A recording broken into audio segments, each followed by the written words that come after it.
one club. We're back.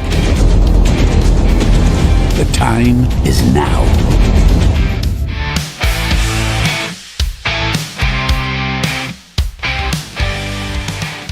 Hello, everybody. Welcome to NUFC Talk TV live over here in America, and Tim over there in the UK in Newcastle. Well, no, he's in Ashington, actually. Well, I mean, it would be Newcastle, wouldn't it? Washington. Washington. Sorry, I'm sorry. Not Ashington. Why did I say that? Washington. Well, it sounds the same. But anyways, folks, hit the like button. Don't forget to subscribe. Welcome to NUFC Talk TV. We're rocking and rolling. Another day of a lot of speculation when it comes to Mr. Alexander Isak. Now it looks like he's going AWOL. I don't know. We will talk about that. We will talk about what the reporters, what the journalists are reporting on. So please, if you're interested, if you're a Newcastle United fan, hit the like button. If you hate the Mackhams, hit the like button. If you want Isak to stay, hit the like button. If you want Isak to leave, hit the like button. If the sky's blue, hit the like button. Come on, man. Support the channel. All right, music off. Come on now. Music off. We got to get serious, man. A lot of things happening in the background, and we got Tim to discuss that, of course. And who was it? Jefferson. Jefferson might be joining us in just short amount of time. And thoughts with Boki, and with some personal issues. So hopefully, everything is fine. And, of course, NDBL as well, who were supposed to join us. But regardless, we are live, ladies and gents. Thank you to Alessandro Minetti, who just became a member. I appreciate that, mate. Just became a member of the channel. So thank you very much indeed. There we go. Alessandro Minetti. Round of applause for you. Thank you, mate. And everyone else, if you haven't become a member yet, please do that. Support the channel. Enjoy perks. You can also, by the way, super chat right now. You can hit the $sign, send in your messages so we can read it out loud and respond, and maybe direct the show that way as well. So we got a lot of people watching already. We just started 3 minutes in, 394 people watching at the moment. Can you believe that, Tim? That's a lot of people, man. Imagine yourself in front of an audience of 300, 400 people. I mean, that would be intimidating to me, at least. I'm a shy person, actually. I think everybody that gets behind the camera says that, but I actually believe it. I'm a shy person. Are you sporting a Clinton Morrison, Chris? Oh, no. Well, yeah, I have. Yeah. How many people? Yeah, well, a lot of people, but I don't see the number. That's one thing. Yeah. It feels like we're alone. Yeah, we've been part of the Premier League fan zone, so I'm sure when the season starts, we'll be making appearances there as well. So check it out. And all right then. Well, Grim Bailey, Mr. Grim Bailey has good reported. I think he's a Middlesbrough fan. But he does reporting for TBR Football, amongst other venues. And he has said that Alexander Isak has gone missing from the Newcastle training ground since he pulled out of the Asian tour. He hasn't been in the training facilities. He's been training alone at home as his future is decided elsewhere. The situation has now reached a point where the Swede has gone absent without leave. Listen, he does not have a right to do this. However, he is being allowed to do this. I think it's a way of Newcastle saying, listen, we understand what you're feeling, your frustration. We're gonna work with you. But I think all this is this has an end date, which is going to be when the team gets back from Asia doing the tour. And we're also going to talk about how the teammates are feeling, because that is something to take a look at. A lot of people are making stuff up. However, we will talk about what would we feel if one of our teammates did that to us, because it could be seen as selfish to a certain extent. But we'll talk about that. Tim, what do you make of this whole Isak situation? It continues every day. There's something new. He clearly wants to leave Newcastle United. I don't think there's any. What do you think? I said last time that for me, we need to. Well, I think first of all, concentrate on new strikers, new signings, put our energy into that, and then put our energy into getting a good fee for Isak. For me, like, the fact that he wants to leave is kind of enough for me to say, well, okay, let's do a deal. But the fact that he's now went supposedly AWOL, it also kind of ties in with the fact that, in my opinion, there's no going back. Because yes, I understand, maybe we can get him to sign a new deal with a clause in, and it's like, please give us one more year, and he rides the year out next season. But can you imagine next season we're going a bad run, we're losing some games, which happens in football. It's in those moments that you need everybody pulling in the right direction. And this sort of situation, in my opinion, these things come back into the subconscious of players' minds when, you're losing games, everyone's maybe kicking off. It's like, in football, 1 minute it's all rosy, next minute it's doom and gloom. In those moments, the last thing you need is a player in that dressing room who only months ago was going AWOL, who wanted to leave. Is that player and is that situation, is that backdrop going to be conducive to the team showing that togetherness and that spirit that's been a component that's got us Champions League football twice in 3 years? For me, it isn't. So while I understand, how the kind of the want to keep Isak in some quarters, I get it. But for me, I would be putting all my energy into new signings like Sesko, like Wissa, and then we're in a position to sell Isak for good money because we've got our players through the door. This is obviously easier said than done, but that will be my focus. To me, there's no going back at this point. Man, that's tough. That's tough. Because I really don't. I feel like Liverpool. I don't think we have a proof of this, or I would assume that we would show some backbone and do something about it. But I feel like they've tapped the player. I mean, I feel like they have. I feel like they've gone behind through the agents, and said, listen, you gotta force a move out, and we're gonna pay you. We're gonna take care of you. And I think that's illegal to do when it comes to football. Obviously, I'm not trying to make it something that it's not. But when it comes to football, it's illegal to do that to a player that has a contract. I don't know if we have a way of proving it, but that just makes me not want to deal with Liverpool at the moment. So why can't we, if it's decided that he wants to leave, why can't we? My theory was, I don't know if you heard me, but my theory was, why can't we reach out to Real Madrid or Barcelona or Bayern Munich and say, listen, we're going to make it easy as possible for you to have this player. Yeah. He's a great player. We'll have 7 payment plans, whatever you want. You don't think that they would take Isak? I think they would, if it's that easy to acquire him. Obviously, Yeah. No, I agree. Ideally, he wouldn't go to Liverpool for the reasons you've said. I think it's obvious that they've been stirring this in the press. They've unsettled them without actually putting an official bid in. So that they've done the groundwork behind the scenes and using the press, it seems. So, for that reason, like you said, that shouldn't be going on. I mean, it goes on in football, do you know what I mean, all the time. But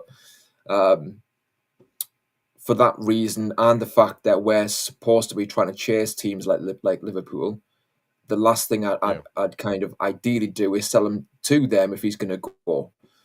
But I would be ringing these teams up. Like I say, in my mind, it's about getting new strikers in and getting forward momentum. Now, not just looking back. So with that in mind, I'd be contacting these elite teams and saying, look, do you want them or not? And maybe you could structure the deal. I mean, you don't want to cut your nose off to spite your face. So it's a tricky one in terms of what's best for us. The upfront fee from Liverpool, but going to them, a rival, or maybe in installments, but going to Bayern Munich or whoever. So it's a tricky one, that. But the ideal thing would be is that we've got a good chunk of money and he went abroad. Yeah, I think I think if we do that, because listen, Liverpool fans are saying he wants to come to us, the big club. He's not happy in Newcastle because we're not relevant.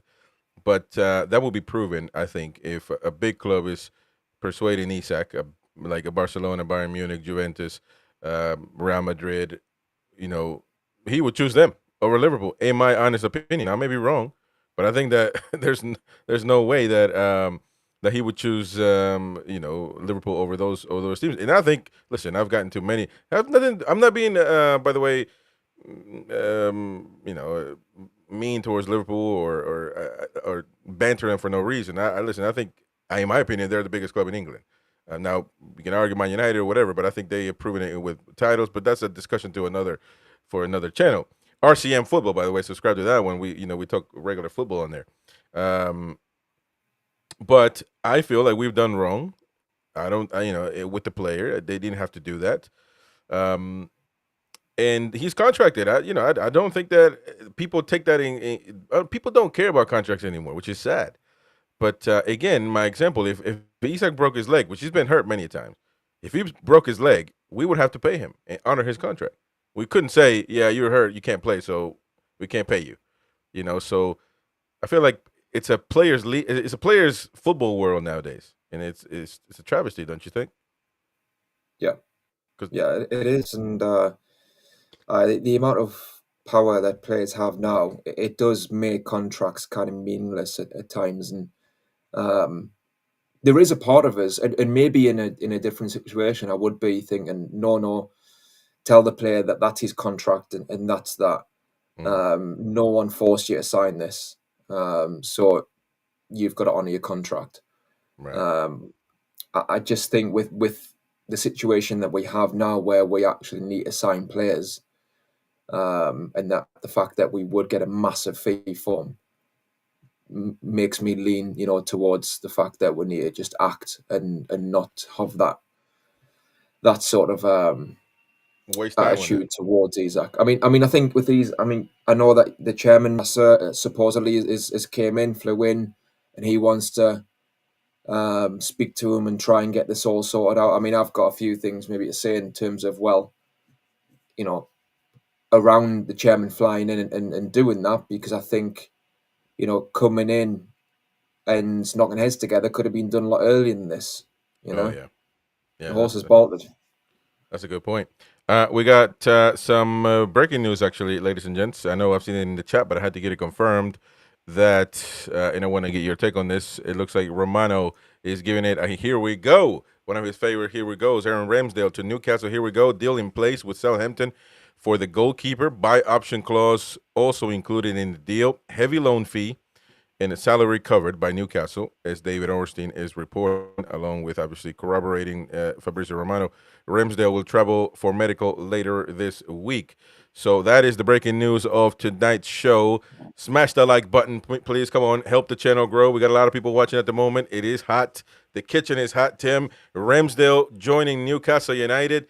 What do you make of this? I mean, listen, fans, maybe it's just the timing, but I'm not sure fans are going to be parading outside St. James's Park about this one, are we?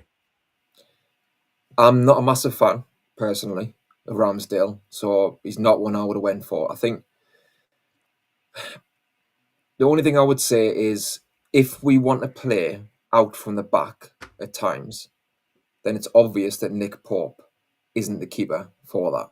So if we insist on playing and progressing our style of play, if we want to evolve a bit, I mean, there's no right or wrong in this. When I say evolve, it's just a preference as to how you want to play. Just because you're playing tiki-taka doesn't mean you are going in the right direction necessarily. But if Eddie Howe wants to try and introduce that sort of style a bit more, then Nick Pope isn't the keeper to do that. And perhaps, Ramsdale, he is better on the ball.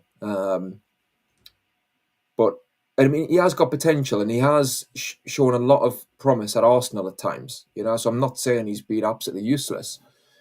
He has had a lot of good games for Arsenal. He was widely regarded as a brilliant signing at one time, for Arsenal. So, I understand that there is ability there. But when I've seen him in general, my overall view is that he lacks the composure for a goalkeeper. He lacks a bit of stability. He does seem a bit erratic at times in terms of coming out of his box.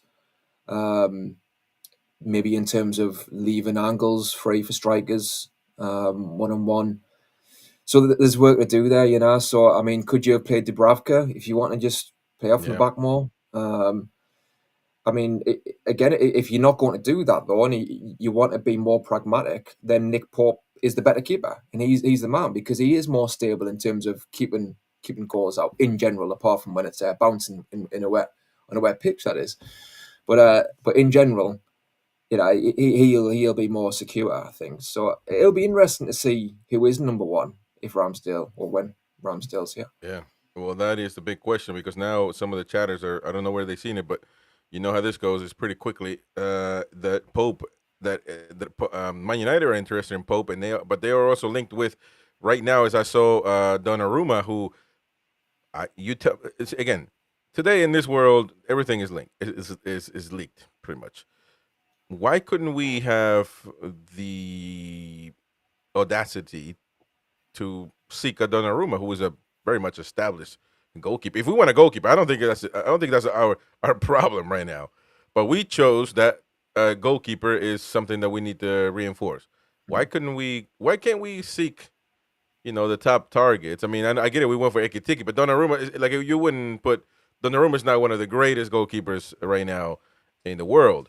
But I would have gone for him certainly, international, Italian international, and all that. But we instead go for Ramsdale.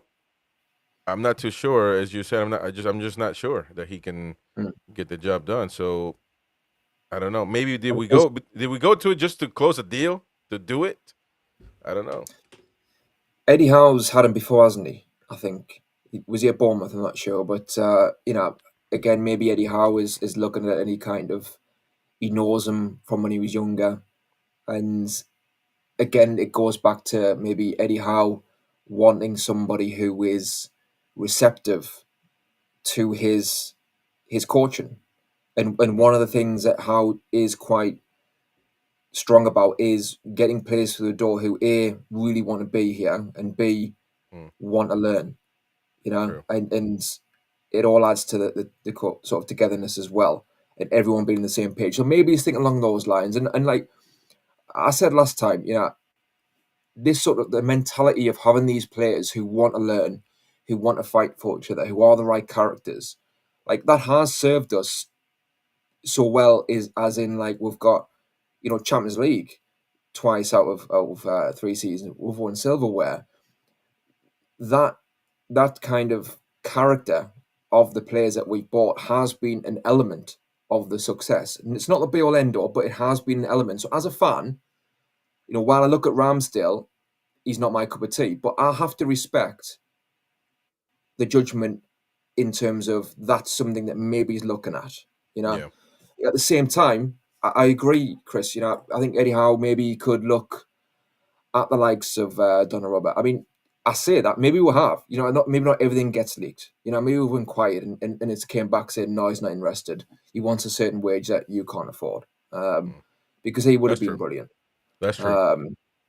But maybe it's a case of just widening your scope and taking a chance more on more of unknown. I can see both sides, Well, a lot of people in the chat saying that Donnarumma is on 210 a week, or he wants some crazy. But maybe we're not at a point where our goalkeeper needs to be one of those expensive players. And I understand that, but I just threw that question out there. Listen, I don't. My thing with Ramsdale is I just don't know. So I guess people can jump the gun and say what they think about it, and maybe that's right. But at this point, I just don't have enough to say whether he's going to be. It's a bad signing, good signing. I'm really worried about the striker and every other position that we have not reinforced. That at this point, getting Ramsdale on loan, maybe it's not not a worry. It's a worry that the deals that we've been able to close are Ilanga, that took a long time, good signing, and then Ramsdale, which should be an easy transaction, to be honest, from Southampton. Now, another man that's out there roaming around, and I understand that that's not, I know some Toon fans are not keen on this type of player, but Garnacho is without a club. I know he's a winger, but, if we're trying to reinforce the attack, why not give him an opportunity to just loan him out for a year, pay some of his salary? I mean, Man United will want to get rid of him somewhere or another, even if it's a loan, not having to pay all his salary. Would you be open? I think we all need to be open-minded, but would the people in you accept Garnacho? He kind of comes back to that point about character, doesn't he? I think I do like. By the way, he's a really young guy. By the way, He's I like know, I know, barely over 20.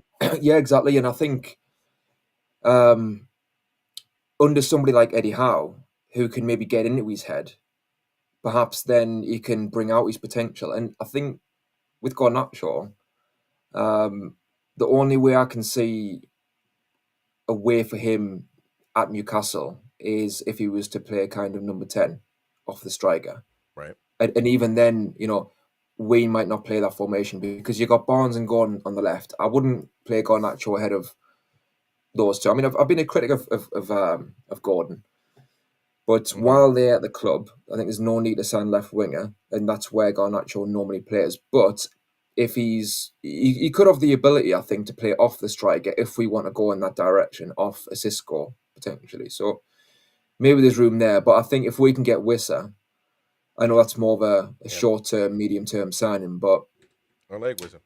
perhaps we need that right now. But you know, Alongside Brentford has said that they won't sell him unless they get a replacement. So we'll be dependent on them.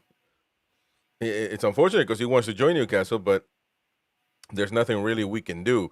Now, when it comes to going back to the Isak, I mean, this is probably, I don't know if it's real or not, to be fair, but going back to the tapping app of Isak and Liverpool Isak. There's a post here from let me see, FTBL Joe.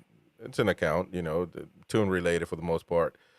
And again, I'm not giving validity to an account, but I want to ask the hypothetical question: what would you agree if because they're saying that Newcastle are considering taking legal action against Liverpool because they have had informal contact with Isak's representatives, reportedly indicating interest and readiness to negotiate around 120 million pounds. So, without prior authorization from Newcastle. So, if this is true, would you support the club for doing it? I know that Forrest was very much threatening Spurs to do the same with Spurs. Would you support Newcastle? This would be an open war against the cartel. Again, every move that Newcastle makes is it's going to be amplified. What would you think? On the one hand, I would love to see it where we just say like, screw yous, but we're going to take yous on and we're going to call yous out. And like, I would love to see that. But at the end of the day, is that going to change Isak's attitude? Is that going to make him turn around and suddenly want to play for us and have his heart in it? Like, it's, like I said, the emotional side of us wants to see Newcastle just take on Liverpool and stick two fingers up and take legal action. But I'm just thinking, like, going forward, we're still stuck. I think that's one thing. That's one good way of looking at it, because we can do all of these things out of maybe being right about it, out of pettiness maybe. Yeah. But at the end of the day, we're not moving forward, are we? I mean, we're just, we might be just wasting time and effort when we clearly can't get other play. I mean, we can't negotiate. I think this week more than ever, I've seen us link with multiple players and really negotiating for multiple players. That has to do with Ramsdale, Sesko, and again, I don't think the Ramsdale negotiation was pretty tough, to be fair. I mean, the player wants to leave. Southampton don't want him. A loan deal, we paid his salary, so it's kind of not hard. But the first time I'm seeing us actually do multiple deals at once, and I don't think that, unfortunately, I don't think we can make we have the resources to worry about multiple things at once, which is honestly sad. And being a Premier League club, I just don't I don't understand how miserably we failed at being prepared, and that has. Again, it's easy to go to Eddie Howe, and I think he has his faults. But again, he cannot be blamed the sole blame of everything. I mean, Al-Rumayyan is coming over apparently, or he's in town. But man, he's surely he's had some responsibility in this whole situation. The club is alone, man. I agree. Like, we need somebody from PIF on the ground at the club. It's no good like having a chairman who's here the odd time, and I'm sure he's inspired a lot of people when he's came up, and I think PIF have all the resources, and I think the heart's in the right place. But we need somebody who is here permanently. And yes, he's flown in and he's potentially looking at Isak and maybe trying to convince him. Which, like I've said at the start, I think with the best intentions, I just think that's probably the wrong way to go about it.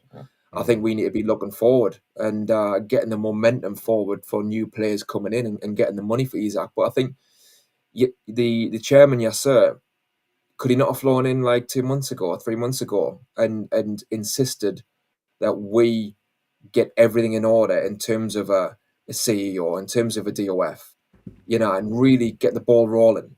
And that's really like disappointed me this summer, because I thought with Eels, and again all the best to him with his health. I thought with him leaving that there would be a clear succession plan in place, because I've had 8 months. When Mitchell was announced to leave, I thought that there would be a replacement within a month or so, or whatever, 3 weeks, whatever. Because bear in mind, the club looked for DOF only 12 months prior. Do you know what I mean? So Yeah. they've done a lot of groundwork on that position before. So it's not as if they should be starting again. I thought that would be sorted. Obviously, we're waiting for like a stadium announcement, training ground, and like there's tumbleweed there. So I just think that I need to get somebody from PIF who knows what the situation is with the club, or at least is briefed in detail as to what the crack is, and they are on the ground, and they liaise on the ground, with Yasser and then with the CEO. And yeah, I don't understand why that hasn't been put in place. I think questions do need to be asked as to why it hasn't been. And if he's shown passion to keep Isak, we need you to show that passion for the club before now, going forward into this coming season, so that we've got the building blocks in place to go full pelt. Never mind PSR. Like I know it's a pain, but we can still do well. The possibilities are still there. I know it's a romantic side of it, but you can't just get bogged down with PSR. We can still go forward and maybe win the cup or get Champions League again. And the buzz can come back very quickly, but we have not helped ourselves one bit. Yeah. We got Jefferson in the building now. Thank you very much indeed, Jefferson, for joining us. And we got a show right now that what Eddie Howe had to say about Isak's situation earlier on in the, over there in Asia. It's extremely early. I've been deployed to South Korea. I've been there, man. It's a wonderful place, wonderful food, wonderful noodles. Ramen noodles, man. They got unbelievable food. And Eddie Howe and Alexander Isak, he's still our player. He's contracted to us. We, to a degree, hold control what's next. I'd love to believe all possibilities are still available. We've received no formal offer. My wish is he stays, but that's not in my full control. Again, contradicting himself from what he said a little bit earlier, although if I want to be positive about it, the fact that he said, to a degree, we control what's next is pretty... If you want him to stay, that's good. But then again, I think if you keep Isak and not sell him and just weather the storm, eventually he'll just come to and play, because he's not going to say it doesn't benefit him to not score goals. It doesn't benefit him to not play. It doesn't benefit him at all to be in the reserves. So because no matter how many times and how much Liverpool fans say they love him and how we need to be loyal and blah, blah, blah, they will not be loyal to Isak if he stays out for 2 seasons or a season on the bench. They're going to go for the hottest striker that there is. So what do we make about this statement? Well, let me go to Jefferson. Jefferson, thank you for joining us, mate. And what do you make of Eddie Howe speaking in obviously the whole Isak situation? Thanks, Chris. Good evening, lads. Good evening, everyone present. Yeah, I just think it's a weird one, isn't it? It's almost like a tightrope. I think he's trying to keep things on an even keel, find a bit of balance there where obviously if you say the wrong thing, it could be misleading and get fans excited that he might want to stay. But at the same time, kind of giving that reality that there is a chance that he could go, whilst kind of really providing a little bit more transparency, saying, look, it's not in my control. I think there is something there that we know we have an emotional fan base. I think we're all some of them. Maybe Tim's more the balance of the calm, three of calm. us, maybe. Yeah. But it's more about keeping people on an even keel. And it is sad that he is the one doing the comms, right? He's probably the person under the most pressure, and yet he's the one having to do the comms. So who is facing up to this stuff? Because it feels like the weight of the world is on his shoulders at this point. You know, keeping the team ready, kind of geared up for the games coming ahead, trying to kind of work with the recruitment team to look at targets, but then doing this front facing stuff where he's like almost being hung out to dry, having to face the media. It must be really tough for him. I know we've talked about it before. There's that fine line of basically don't lie to us. And I know that there has been a bit of frustration where it's not been so clear cut. But I think as the days are moving by, it's looking more evident that he is going to be going. But I think there might be that tiny glimmer of hope where we've talked about His Excellency being around. And maybe that's what he's kind of talking about, possibilities still being available. That there is maybe that 20, 30% chance he stays, because anything can happen in football. We've seen this happen, you know, even with the Gibbs White situation. So I feel for Eddie a little bit in that respect. Warren Denham, thank you very much for your donation. We've lost the whole essence of what this project is all about. We need to sell our products, the fans, the stadium, and passion. Hail Amanda Staveley, obviously, who is missed more and more by the day, by the hour, maybe. And man, at this point, I suggested this crazy idea. You need to contact her so she can be our DOF and pay her really well for it. Who knows? She may accept or not, but possibly not. By the way, Jefferson, your camera's glitching. You're freezing up, so I don't know if you want to restart. But regardless, thank you, Warren, for the super chats. And if you want to keep your comments relevant to the show, you can super chats, and we will put them on the screen. There's a lot of people right now watching. 640 just on YouTube, 873 on all social media platforms. I appreciate everybody's support. Toon NUFC Talk TV. All right. Oh, by the way, Justin Ramsdale, here we go from Romano, that we were going to be taking care of the loan deal. I don't know who said that we're going to be. Oh, Jefferson went in. I've taken my camera off just in case, so you can hear me still. We can hear you fine. By the way, that wasn't the issue. It was just your camera glitching. But your sound is fine. So I don't know. Some people were saying that we were going to pay over 100K in his salary, Ramsdale. That surely is not. That's not true. I mean, we have to do some digging. That would be insane, I believe. But Jefferson, what do you make of Ramsdale joining Newcastle on loan? It's a mixed one, isn't it? Because it wasn't so long ago. It might have been on the last show. I was criticizing the recruitment team, saying last season it would have been good to get a couple of loans in. So it's interesting they come up with a loan. The thing about Ramsdale is we've seen him at his very best, where he was part of a team with Arsenal chasing for the title. The thing is, would we get that version of Ramsdale? We've seen how they've been able to push on without him with an upgrade in Raya. Is he better with his feet? Yes. So it adds a different dimension in possession.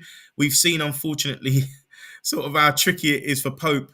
You know, we all get scared when the ball gets passed back to him. We think, oh my God, like what's going to happen? I mean, if we're thinking that, what are the defenders thinking?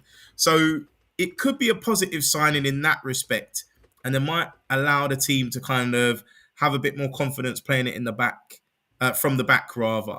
But he is a bit of a black cat, sorry to use the pun, where he has been relegated, I think, 4 times.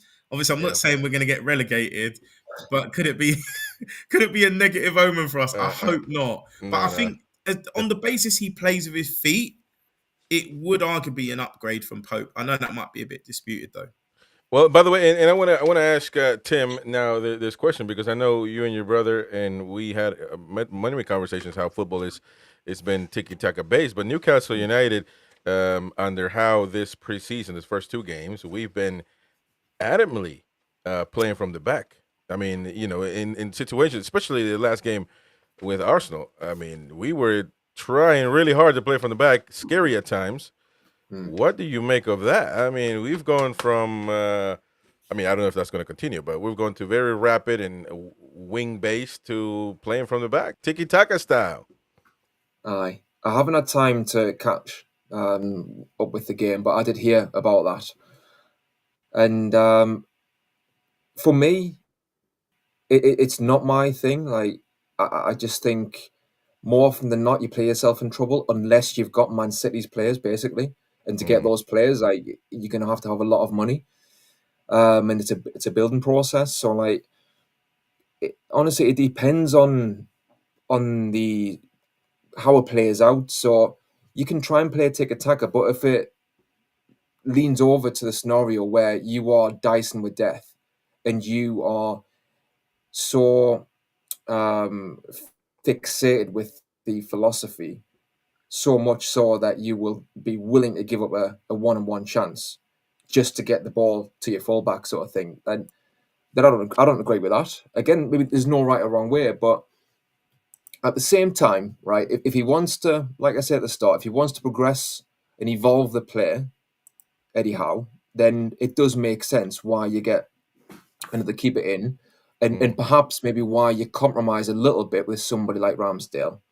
And like you said, Jefferson, if he gets back to his best in terms of his Arsenal days, or that particular year when they got, I think it was second place, maybe he could be an upgrade on Pop. But so I can understand in that way. It's just a football kind of commentary, really. It's not necessarily a Newcastle commentary. I just think football, I enjoyed it more back in the day where you had mixed styles, and you had direct teams, you had teams playing tiki-taka, you had teams playing mixing it up here and there. And I just don't want us to get dragged into this obsession where we have to play that way, and it's that, or nothing.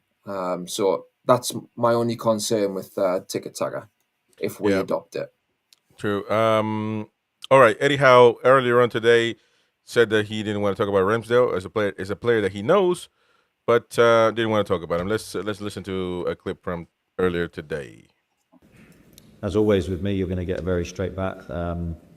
Obviously, Aaron's someone I know very well and I've worked with previously, but I'm not going to discuss the chances of him coming to us.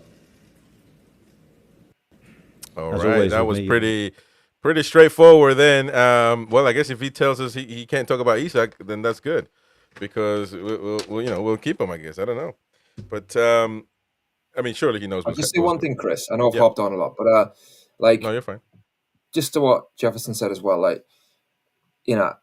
Eddie Howe having to answer, obviously, Ramsdale's a more conventional question, but just to go back about Eddie Howe being wheeled out to answer these questions around Isak and the club, he must be banging his head against the wall. And, for all he's done for us, with the team, I'm not saying that he's potentially not cuttable as well in terms of potentially transfers.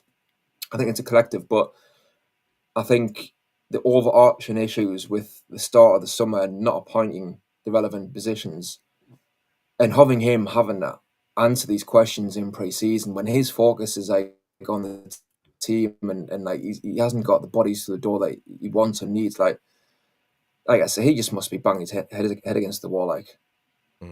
Yeah. If he's determined to be the man in charge, and I don't know if it comes with territory now, but I just feel like he's, we've made such progress with him as a manager, and he's having to put these fires out, and it's just such a waste. And not great. All right, please hit the like button if you haven't already. Please do that right now. Help us get more people. And let's go. We got to talk about Sesko a little bit. Sesko, what is the update on Mr. Sesko? Well, let us hear from Fabrizio Romano what he had to say earlier on today. Because the fight is ongoing. The fight between Manchester United and Newcastle is ongoing with different options, with different strategies. Newcastle, I can confirm what I said last week. Newcastle are ready. If Benjamin Sesko calls and says, okay, I'm coming to join you, Newcastle are ready to pay what Leipzig want. Newcastle already spoke to all people close to Sesko. And so they are ready to pay what Leipzig want, and they are ready to pay what the player wants. So ready financially to make a big investment. Also because obviously they are aware of the situation between Isak and Liverpool. Because the fight is ongoing. All right. The fight So between he says the fight is ongoing. Folks, come on. Let's say how it is. Are we going to win against Man United in a race for Sesko? Can we do that? I mean, people are saying that we have better money leverage, or more room to spend than they do. But can it be possible at this point? I mean, he's we're ready when Sesko decides he wants to join us. So he knows what we're going to pay him.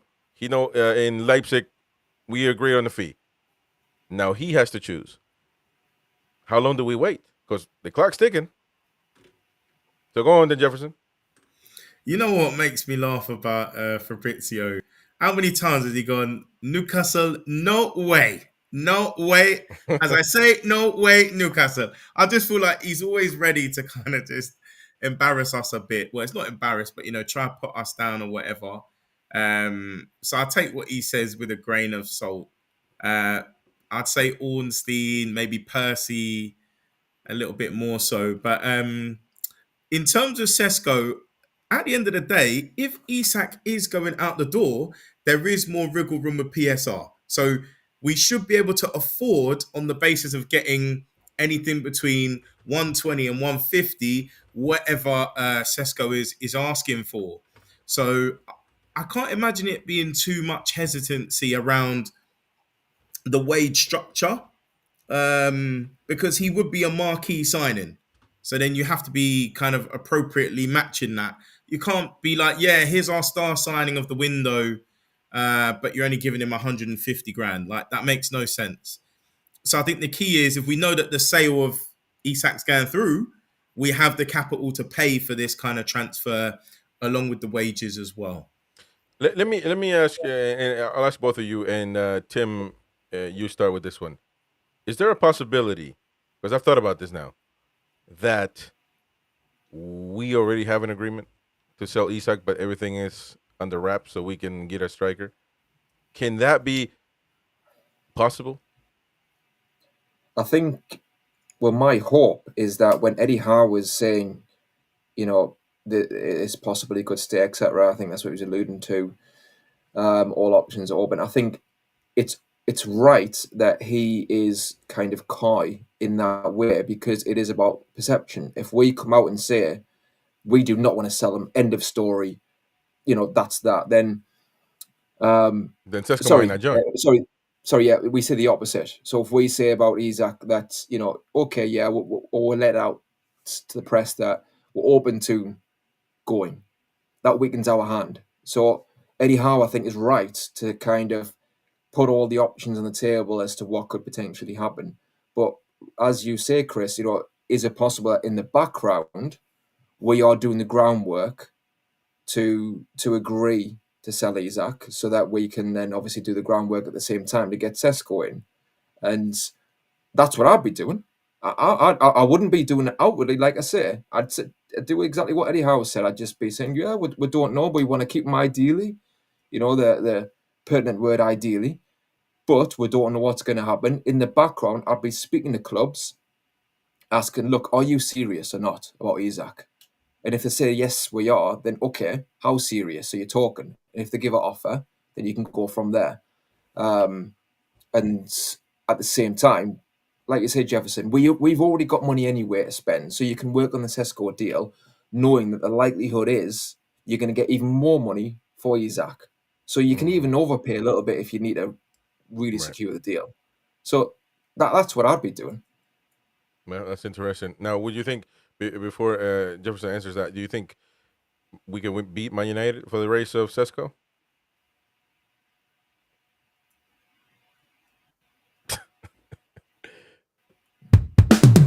No, I'm talking about Tim. All right. I was like, he was quiet. I was like, wait a minute. Well, like I said, there's the answer. There you go. End of year bloopers, right? That's the end. That's the answer right there. See, that's the part that you need to edit. You need to edit. Put it on. Man. So what do you think? Yeah. To be honest, like, my heart says yes and my head says no. Basically, there's my short answer. Yeah. It'll be criminal for us to be in this negotiation and he gets taken away by Man United. I mean, that would just, I mean, listen, that would be all of our dreams crushed in just one window. Quite honestly, I mean, I don't know, I don't think like we could take. I mean, listen, we've taken worse to be honest. So, but it's tough, Jefferson. I mean, now they're looking at Ollie Watkins. Would if they take Sesko, could we take Ollie Watkins? Would Ollie Watkins leave Aston Villa for Newcastle? I'm not sure, but what do you think?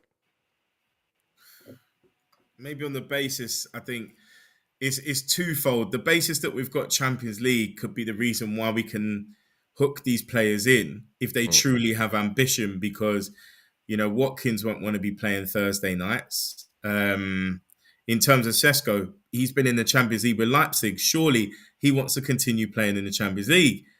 It won't come down to as simply as, okay, Man United could pay us $250. I think the manager has a part to play in it. I think people respect Ruben Amorim, and if you saw what he had with Gyökeres, with his team, Sesko's the kind of forward that would work in his system, and he'll probably be saying, "Look, you're going up against Højlund, mate. So you're going to be our first choice." But at the end of the day, Champions League is key. If you want to put yourself in the best continental European competition, cup competition, we can offer you that. So it goes back to, it's not just negotiating the deals.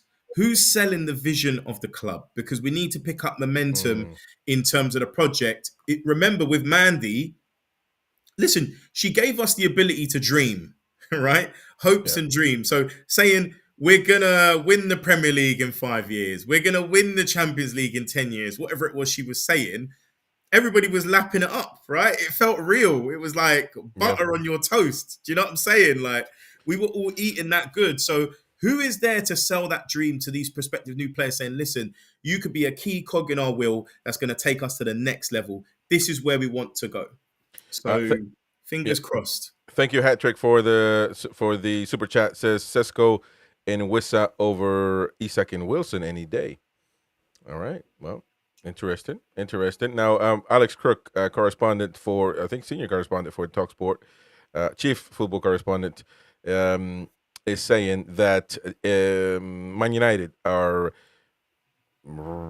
interesting that when we broke 5 days ago that Man United had registered their interest in Ollie Watkins, some at Aston Villa were actively briefing no approach, and now it's the worst kept secret in football. So I guess Man United are very much closing in on Ollie Watkins. Could that mean that we are left? Well, I mean, according to Fabrizio Romano, we're waiting on Sesko to say yes. So I guess if Sesko gets told that Man United are backing up or backing away, then maybe it's going to happen. I don't know. But at some point, something needs to be done because we run out of time. I think an indicator might be if one of Højlund or Garnacho goes, that will tell us that they're either preparing enough money or available position in the first team squad for an incoming player. Because I know Garnacho's openly said he wants to remain in the Premier League, and there were links with Chelsea most recently. So if one, and there was links with Højlund going back to Serie A. So I think if one or both of them go, then they're preparing for someone coming in, and that's when I'll get a bit more worried. Yep, that could be. All right, so I wanted to ask you guys this as well, because again, this is one of those things that's being out there propagated and reported by mostly Liverpool fans that want to destabilize, I guess, or reporting it as if it's true. But we don't know if it is or not. But it could be a possibility. So let me ask you guys this. Is there a possibility? How would the team feel about the Isak situation? If you're a teammate and you got to travel, because it's part of their job, doing media, doing all of that stuff. How would you feel if one of the main players is doing what he wants, not fulfilling his contract, but the other ones have to? Right, Gordon, who's been heavily linked to go away and not playing good because his head is turned. We've talked about that many times. when Liverpool were interested as well. As much as I've criticized him, he's out there. He's playing. He's moving. He's running. So there are people on X that are saying that there is disruption in the locker room of Newcastle United because some of the players, some are saying they feel disrespected by Isak. Senior players want Isak sold. Certain players are on Isak's side. Eddie Howe is annoyed at the saga, which I don't think.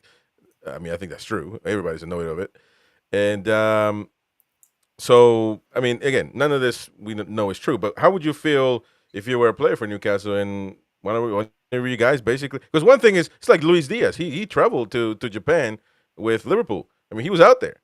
Now he got sold to Bayern Munich. He traveled from Asia to Europe, but he was fulfilling his contract. How would you feel? What do you guys make of the locker room? Because that's something that's not been talked about as of late. Tim, I think it's naturally going to make splits appear in the dressing room because some players will be closer to him than others, and this is what I mean. Like in terms of you can't really go back. The genie's out the bottle, and this is not going to help with the dressing room. Not when you're preparing for the season, let alone when the season begins and you're in the trenches. So I think it will affect the dressing room. I think it'll potentially upset that harmony that Eddie Howe has worked so hard to create and is so meticulous in terms of who is in the dressing room. I think when he said himself at the press conference, it's important that we get players who were desperate to be here. That wasn't like an accident. Do you know what I mean? Like that's right. A stipulation of his that's important to him. And I think having a player who's going AWOL, I think will piss off some of the players. Some of them will be like sympathetic in that they understand it's a short career.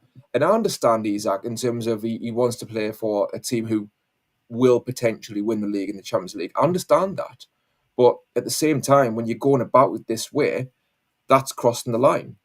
And it is going to cause problems in the dressing room. So again, that's why we need to nip this in the bud. And even if he came back, like I say, you can start the season, you might lose 3 games in a row, and that's when you need the characters, and that's when you need everyone together. And these sort of issues, for me, they're in the subconscious, and they will come back to the conscious mind when you lose 3 games in a row or something, and there's panic stations, and everyone's in the dressing room looking around saying, who can we trust? Are we together? And you look at the striker over there, and he's a brilliant player. You know, we've loved him for 3 years. He's quality, but you look at him over there, and it's like, well, yeah, we can trust Alex to put a chance away potentially, but a month ago, he was up going AWOL. You know, it's like I say, it's not conducive to that atmosphere that we need in the dressing room.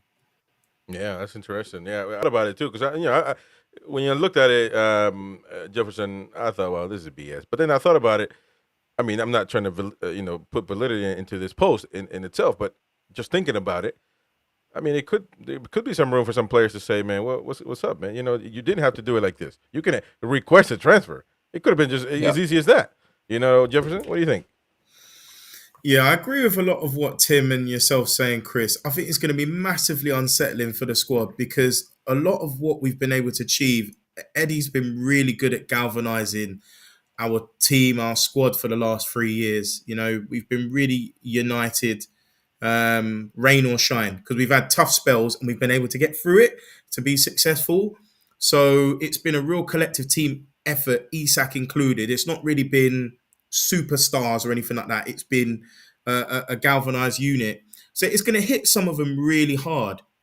They'll be thinking about their own futures and how it's going to impact them. For example, a penny for Jacob Murphy's thoughts, because Isak being in the team made him look a better player. If you're putting crosses in and someone's finishing it, last season's probably been the most enjoyable season of his whole career. So some of them will even be thinking about it on a personal level. Some of them will be feeling quite let down. Some might even feel shocked, like, wow, this has come out of nowhere.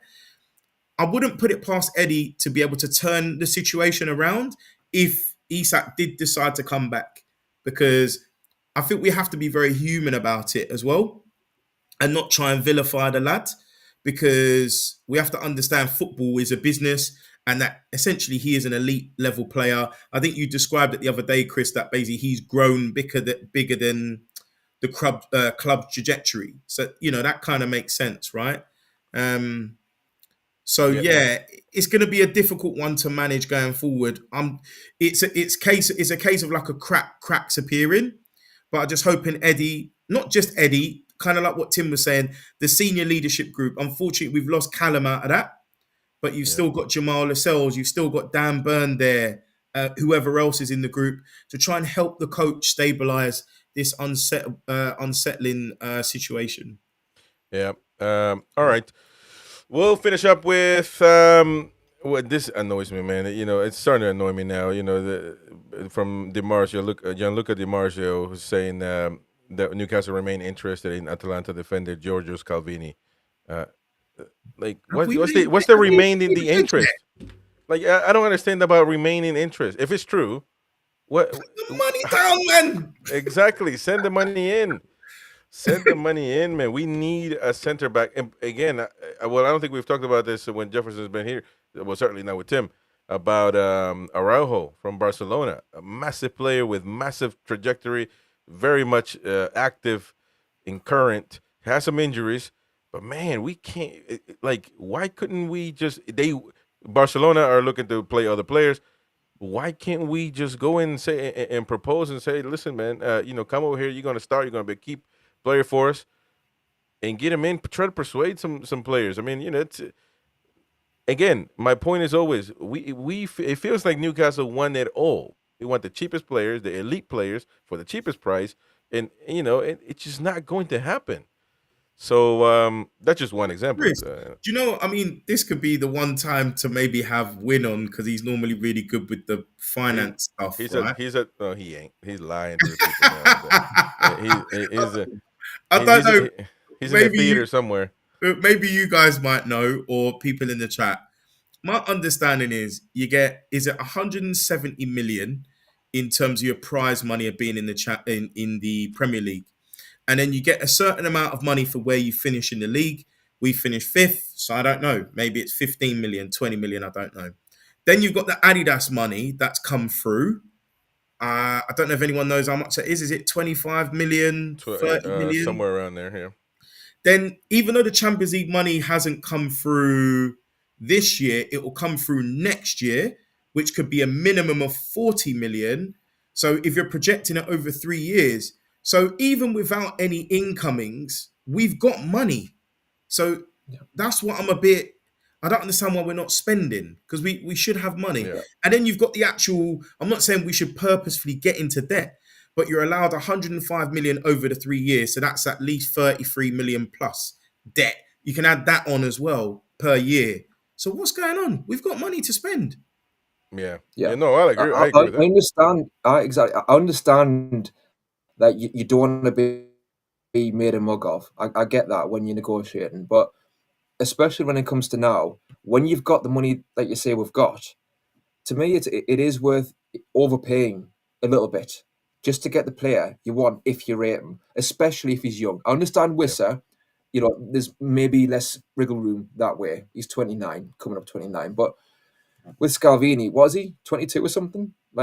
So I think you can afford to overpay a little bit when we need to get, because what's the alternative? Not get anybody. Then you are screwed. So you're screwed either way, Yeah. And we're desperate as well, Tim. We're desperate now, isn't it? Yeah, we are. Well, I agree. By the way, he's joining us now when we're about to close off. So, what's up, man? You're muted, man. This guy, I'll tell you, man. Well, maybe you need to be muted. I've been listening to you on the bus. I cannot believe, is this a new Jefferson? Eddie Howe will get us through. Eddie Howe can turn things round. I cannot believe what I'm hearing on the bus. We often swap places when you and me, so I've taken your spot today just with the positive stuff in it. He's a happy clapper today. He's a happy clapper. I've been to say the Book of Mormon tonight. He's finally seen the light. Happy clapper. He's a happy clapper today, boy. Thank you very much indeed, Jordy Dan, for the super chat. Appreciate it, mate. Says, don't forget when Coutinho wanted out of Liverpool. They made him stay another year. Then they sold him to Barcelona. There's no stopping Newcastle doing the same. I agree 100%. Nothing, again, we hold the cards, man. If we got backbone, we hold the cards. Is that any, because I've been tied up all night in the theatre, obviously. Is there any, when I was just going in? Be careful what you say, because you're pissed. No, I was talking to a kid, and he showed us an Instagram post, Harry Kane to leave Bayern for a Premiership team. Is there anything there at all? I have not seen that at all. He showed it. He showed us the phone. Do you know what would be nuts if we sign Kane? Lovely. Record at Newcastle. Listen, I said this on Friday, and everybody thought I was stupid. He's got a £65 million release clause. You know what? For 2 years, if he played at a high level for 2 years, come here, beat Shearer's record at Newcastle. Oh my God, that's not a. Come on, man. Anyways, if you're willing to take the hit financially because you're not going to make your money back, then short-term fix, and you get a younger striker, then I wouldn't be totally averse to that. Hey, I tell you, for 65, I would have him tomorrow, me. All right, let's go with the comments. Like when Man United got Van Persie and they got like a good 18 months out of him. Yeah, that's right. Obviously, he won them the league. He was literally a goal scorer, wasn't he? It might be that kind of transfer. It could be. If it could be. It could be. Let's go with the comments before we finish off. Simon Fairmont says, I see a report Man United are interested in Pope. Really? No, I have not seen anything. I've seen that. You've seen that? How much would you give for Pope? I mean, like 20, 30 million? I doubt it. He's got 1 year left. Is he 32? 33? Yeah, 32, one of them. I think. He's not good. Anyway, Jordy Dan, Ramsdale confirmed, a completely joke. Predator, not Chris. I think it's more about the case. We don't want you about Isak in his negativity around the lads when they come back. That's something to take in consideration. Glenn Atkinson, we won't sell to another Premier League top 6 team, not when he wants to be number 1, says Glenn Atkinson. Kenny, Rex, they did an offer $3 million. Real told him, I don't know. 33, Nick. Lunin, the goalkeeper they're talking about. Oh, yeah, Lunin. What's up with that, man? Lunin would have been amazing. All the experience. And I think cheaper, 20, well, not cheaper, I guess, than what we're paying for Ramsdale was extremely cheap. But, and by the way, I heard in the chats that Ramsdale's a here we go. It's done. Well, it's done when he passes the medical. He's going for medical, I think, tomorrow. So, but the point is, actually, let's finish up with that, because I've seen in the chat that he was on over 100K per week in South. I cannot believe Southampton paying over 100K for him. And now we're going to be taking care of the whole contract, and I think that's not good. What is Ramsdale's salary? Everybody put it in the chat, because I just can't believe it. I think that's horrible. I think with Arsenal, though, he would have been on a lot at Arsenal. You know what I mean? That's probably why, yeah. Southampton have got no choice to kind of pay that, or maybe a little less than what he was on Arsenal. Maybe that's why it was so easy to get the deal done, because Southampton are probably paying for his plane ticket to Newcastle right now. So 120 grand a week. Oh my God. That's what he's on now. So it's just we are knackered, and he's got 3 years of it left. We are. I'm telling you, man. And Longstaff's wages combined, isn't it? Man, we are sorry for real, man. You're saying this is a done deal? Well, unless he has your knees, we'll still. He's got a medical, so if he's got your knees, he won't pass. But I'm sure he's got young person knees, and so it'll be done. I mean, and we're gonna pay 120 a week for this guy. Wow. 2 of the other keepers have to go now. They have to go. We can't have 6 goalkeepers. This is outrageous. Surely we cannot be paying him 120 grand a week. Listen, I'm going to pull up Fabrizio Romano, because Derek Sharp is saying nothing said about wages. It is very much said, unless Fabrizio's lying, and Ornstein as well. Could be. I don't know. Maybe they get paid for lying. I don't think so. They are saying right now, let me pull it up again, is they post 20 million posts per minute. There we go. Here we go. There we go. I'm going to put it on the screen so you guys, everybody can see it. We put it right there. Look. Saying Aaron Ramsdale to Newcastle. Here we go. Deal in place with Southampton for the goalkeeper. Buy option clause also included in the deal. Heavy loan fee and salary covered by Newcastle, as per David Ornstein, and of course shared by Fabrizio Romano and his sources. So we're paying Ramsdale 120 grand whilst Pope is on 60 grand. You better believe it, old man. So surely that means Pope's going, innit? We are knackered. Surely it means the recruitment team is shocking. No, there must be a But salary. would you want Pope to go? Would you know what I mean? I know. I wouldn't necessarily want Pope to go, but I certainly wouldn't be. I was kind of, on the fence about Ramsdale coming. It's a World Cup year, isn't it? When he's good, he's very, very good. When he's bad, he's horrible. And he is better with his feet than Pope is. But 120, so we're going to pay him twice what we're paying Pope. That is definitely not going to be good for the dressing room. Well, forget the dressing room. Yeah, that's fine. Yeah, that's something to keep an eye on. But man, it's a World Cup year. Neither of them will want to be on a bench either. And I'm telling you, well, Pope seems to be the one that's left out more often, isn't he? Out of England, but I cannot see us paying him 120 grand a week. I cannot see them being wrong when they're usually accurate when it comes to confirming stuff like this. I didn't know about the salary. I saw the comments, but we got on with the show, and then now we were about to end, and we came into the realization that we're in this deal, and unfortunately, it looks like a panic buy. We are desperate a bit, aren't we, though? That's the thing. And I was just saying, we need to get our willies wet. That's the one position we're not desperate for. We need to get our willies wet. Even after the Arsenal game, or the Celtic game, sorry. Well, it is a loan with an obligation to buy. There's no obligation, but Jordan didn't say no obligation. Or option? Option, I think, innit? Well, let me... Big difference between the two words. Let me go back to what I was reading then. Buy option clause also included in the deal. So we can buy him if we want to. So it's a loan. But I mean, why are we doing this if we're not really going to buy him?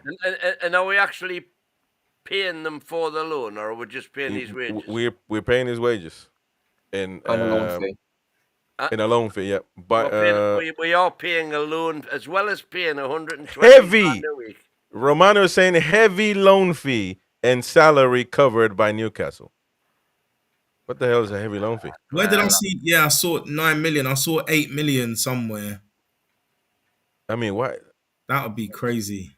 But again, we didn't appoint a CEO. We didn't appoint a DOF when Mitchell left. This is like, this is what happens. Yeah, but Really? who has sanctioned that deal?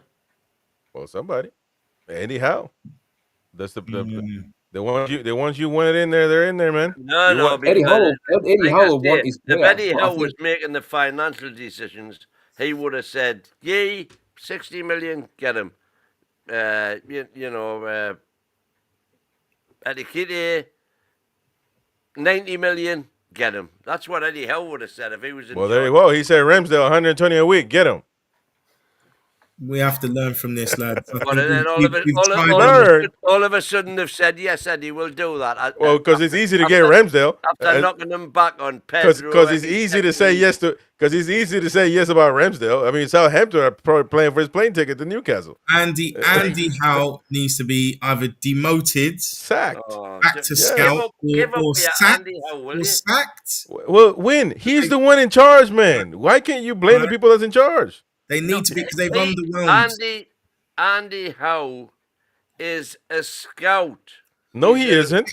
He is in charge with Steve Nixon. Andy Howe was integrally involved in Bruno, Botman, Isak, the lot.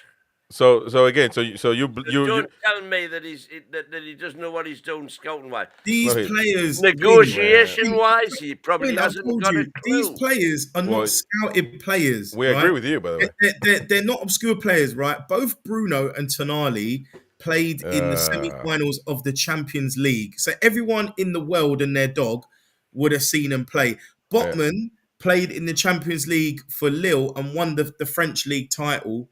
You know, AC Milan wanted him. Maldini wanted him particularly. Right. So these aren't obscure players. These are players that everybody knows about. But for me, I think the experiment for me is over now. I tell you something. Eddie, Andy, I knew nothing about Bruno. Very little. Win. Hold on. Win. Okay. Yeah. Perfect. You know what? But that's old news, bro. Old news. Right now. Right now, we've given this man, and listen, I took it as it's just another. As I was telling Tim, you know, it is what it is. I'm not going to say much about Ramsdale because he's either good, bad, I don't know, because it was a loan deal. But 120, that's a lot of money, man. That's a lot of money. And on top of that, we got a heavy loan fee. Isak, for God's sake. They've overstepped. And they've had their opportunity. I'm presuming PF have given them an opportunity. They have failed this summer. I know there's still 3 weeks to go, but it may curtail our season because we haven't been able to get the players we want and get the players in early. This much is factual. It's evident. We've seen it. So what I want PIF to do now is say the experiment is over. When the new sporting director comes in, they will be leading on negotiations. When you can't be oblivious. You can't be oblivious to what's going on, man. I think that, but so like the intent to me, it seems the intention was to get at some point anywhere this summer was to get the DOF from Nottingham Forest, and the CEO who used to be at Real Madrid. Yeah, you know. So like if we had those in place, apparently. All right, so my question is why aren't those two or other candidates, if they're more suitable, in place before now to negotiate these deals? Exactly. And Andy Howe and the other people on the recruitment team can whatever do their thing, but I don't understand why it's been left to this point. So has it been intentional? You're saying, Jefferson, or is it just delays? I don't know. To me, it seems like the way PIF operates, they leave no stone unturned. And yes, it's good in one way, but it seems to allow things to drag on and on and on. And we've got nobody from PIF on the ground to actually get the wheels turning, to get these appointments sorted out. And I think that's we've suffered. And I agree, like when we're paying Ramsdale this amount of money, we're paying a heavy loan fee, it doesn't look great.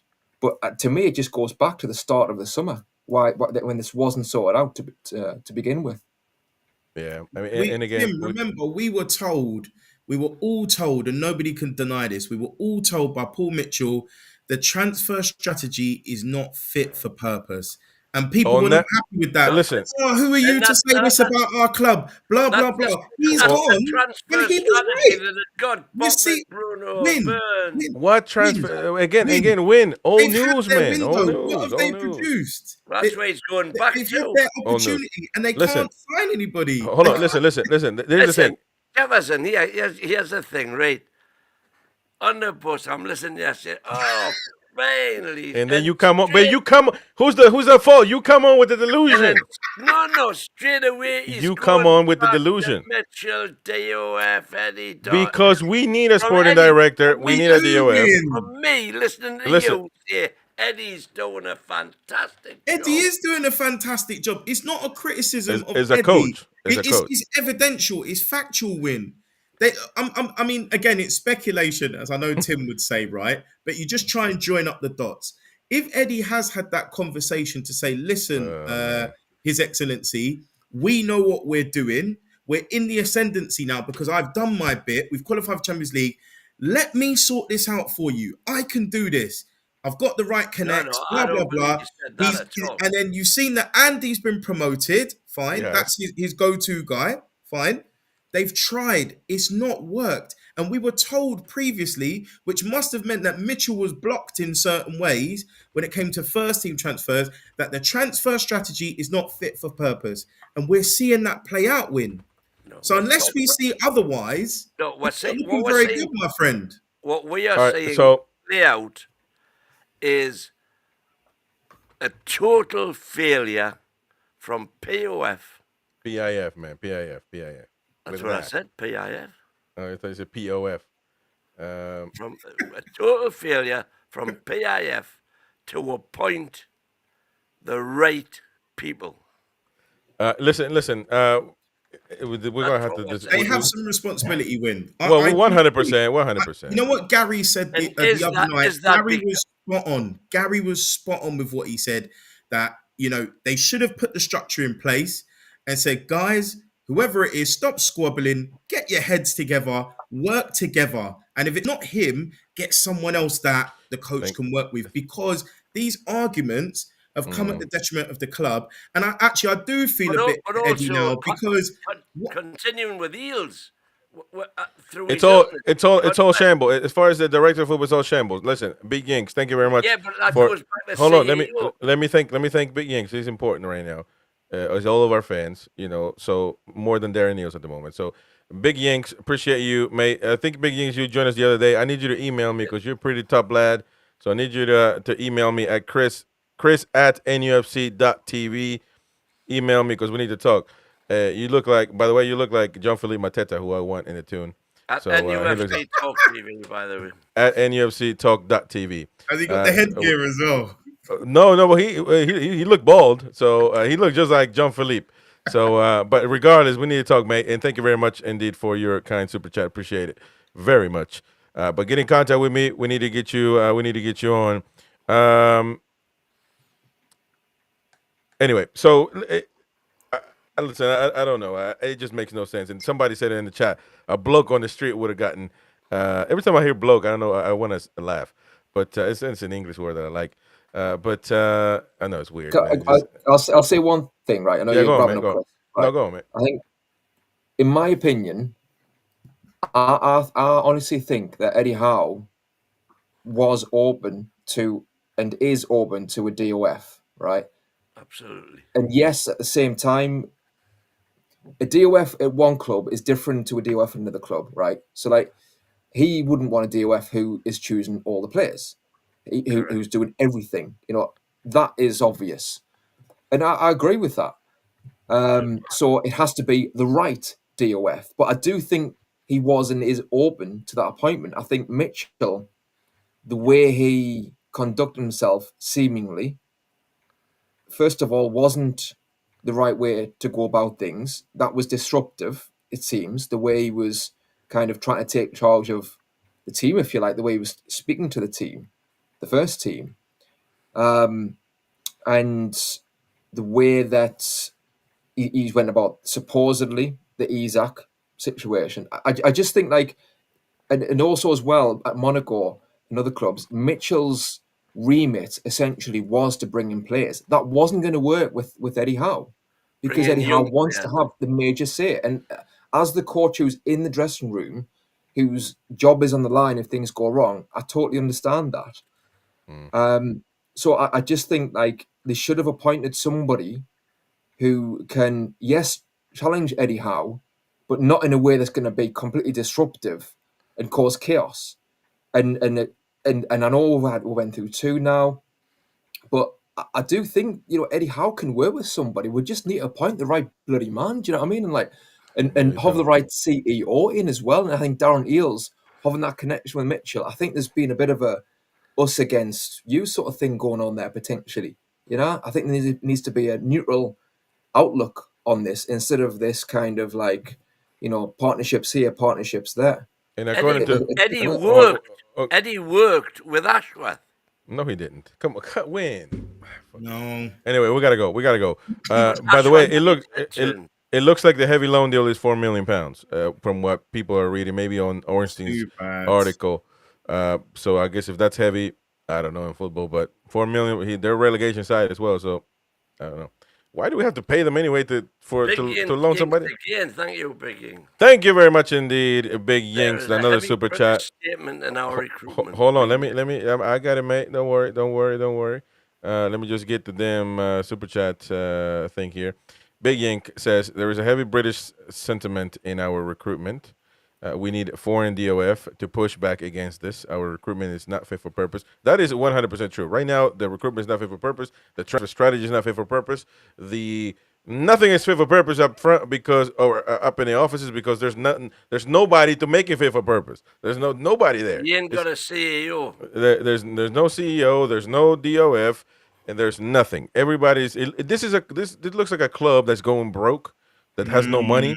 It looks like a club that is in shambles. It looks like probably what that French club that went down that Carroll was playing for, Bordeaux. It's like when everybody's just scrambling around and to make something happen. It looks like that. We look amateur because we just do, man. But anyways, listen, we'll be back again tomorrow. Tomorrow, Match Day Live on NUFC Talk TV. We're going to be playing against the mighty powers of the South Korean League all together. They have their little all-star team. Jesse Lingard. Lingard is very much, he's going to be there. So Lingard is in there. We're going to be commentating at midday UK, actually 11 a.m. UK. Join us for the live match commentary. It's going to be me, Win, and Gary should be there.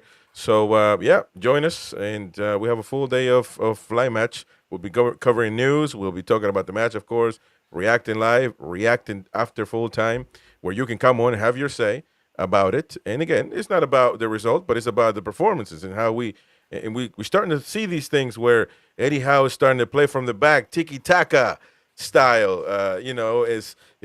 It is a wonderful way of playing football, but you just got to do it right. I don't think it is. But it is, and it's worked many times. So anyway, folks, thank you very much. Over 7,000 people have come through the stream, and people were loving it when it was me and Tim and Jefferson, and then somebody disrupted the studio, and nevertheless, I appreciate everybody for donating. The reason they're screaming in is because Jefferson was suddenly positive, and then Happy Glaba. He goes negative. I'm hoping it's 6,500 ladies because the hot ones are on the show today. No doubt. Listen, thank you, Alessandro Minetti, for becoming a member. Thank you, Warren Denning, for super chatting. Thank you, Hat Trick, for super chatting. Thank you, Jordy Dan, for the super chat, and Big Yinks twice tonight. Appreciate it, everybody. Big Yinks, email me, man, Chris@NUFCTalk.tv. Email me, and we'll be back again tomorrow, folks, 11 a.m. UK, and that's going to be 5 in the morning my time, man. That's criminal. I got to go to bed. Anyways, we'll see you later, folks. Take care. How are you?